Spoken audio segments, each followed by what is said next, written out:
Sus, Kaya talaga. dapat Talagang may asim pa? sipa. Sana yung katulad ng sinasabi ko kanina, no? Pag ikaw ay nag-asawa, sa mga pinipili mo, huwag pabayaan sa sarili mo kasi pagka tumatagal, siyempre dapat ayusin mo rin ang sarili mo, huwag mo pabayaan. Kung ano yung ginagawa mo nung ikaw ay dalaga pa, lagi kang concentration mo yung paano pagandahin sa sarili. Paano, malinis, sexy, at slim. Dapat hanggang sa habang tumatagal yung sarili mo, ayusin mo, di ba? Para yung asawa mo, hindi mag-overbagod, di ba? Kadalasan kasi sa ganito yan, kahit anong ganda ng babae, pagka siya naman ay pabayaan sa sarili, siyempre na walang rin, di ba? Kahit man kayo mga babae, gusto nyo sa lalaki, pag nag-asawa kayo, walang bibil, walang dyan. Tapos, yung matikas pa rin, di ba? Yung gusto nyo, macho, malapad yung bibili, di ba? Ganon.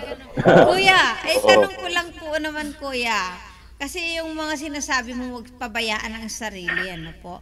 Sa inyo kasing mga boys ka, ako na lang ano. Siyempre, kayo po kayo yung padre de pamilya at itong maaga ay pumapasok sa trabaho, wala na kayong iintindihin kundi yung trabaho nyo. Si Mrs. naman na naiwan sa bahay, if ever meron kang 5 sibling dyan or chikiting, ano po, paano naman po kung napabayaan niya yung sarili niya sa pagiging ideal wife niya, di ba? Napapabayaan niya dahil sa 5 anak niya, and of course, pag-aasikaso na rin sa'yo. Ano naman ang masasabi mo doon? Kasi dapat lalo kang mag-effort ang kailangan dyan sa sarili. Dahil hindi katabiran yung porque marami kang nagawa, marami na hindi. Dapat may priority, may panahon para isa mo sa sarili mo. Meron din panahon para sa mga anak mo. Para pag-uwi ng asawa ko, kahit pa paano, kita ka pa rin ng stress, maayos. Ganun, doon makikita ang isang babaeng may diskarte sa ganun pagkakalaw, di ba? Ibig sabihin, sabi normal yan, pag-asawa nyo, mayroon na talagang obligasyon na talaga yung babae. Tulad ko, ang asawa ko, hindi ko never ko rin trabaho yan. Sa bahay lang siya. Bahay lang siya ako lahat. Wala siyang gagawin. Alagaan ng anak namin, ako lahat. Gagawa ng paraan para mabuhay ko sila. Diba? Pero minsan, asawa naman natin, masyadong kumpiyansa, walang asal lang, diba?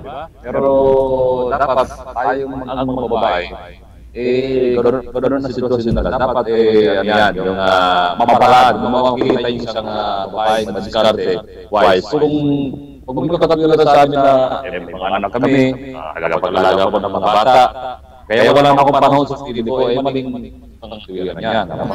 Dapat nga, lalo mong nalaga sa sarili mo, kasi unang-una dyan, kahit ka lang hirap yung mabigas sa bahay, pero unang-una mong dapat puhunan yung sarili mo. Kasi kami mga lalaki, siyempre minsan nakakalis sa pag-uwi namin sa bahay, makikita namin yung aming misis, ganda rin ang misis. Pindangga. Diba? Papapumuka rin. Siyempre, ikaw yung nananahan mo alas 4 pa lang ng hapon, sa halip na uwi ka ng alas 4, gusto mo alas 3, uwi ka na. Dahil yung mismo hindi na nagpago. Diba? Kaya minsan yung mga ibang lalaki, ano yan maghahanap ng iba talaga yan. Yan ang talaga ng karangahan. Oo, maghahanap ng iba yan.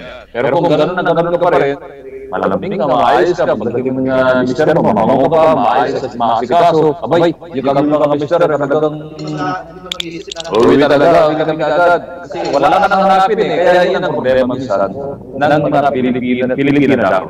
Kasi Alexis, kinakwenta ng mga kapag kaibigan natin sa Japan na nag-asawa na ng hapon, kaya pala yung mga hapon daw, nagugustuhan pa rin yung mga asawa kasi gusto pala ng mga hapon, ewan ko sa inyo, nagagalaga nyo sa Japan. Pero kapag ito yung mga kapatan ng babae sa Pilipinas na pag-asawa, huwag pababayaan sa sarili. Kasi nakapansin nila na pag nag-asawa na, pinababayaan sa sarili.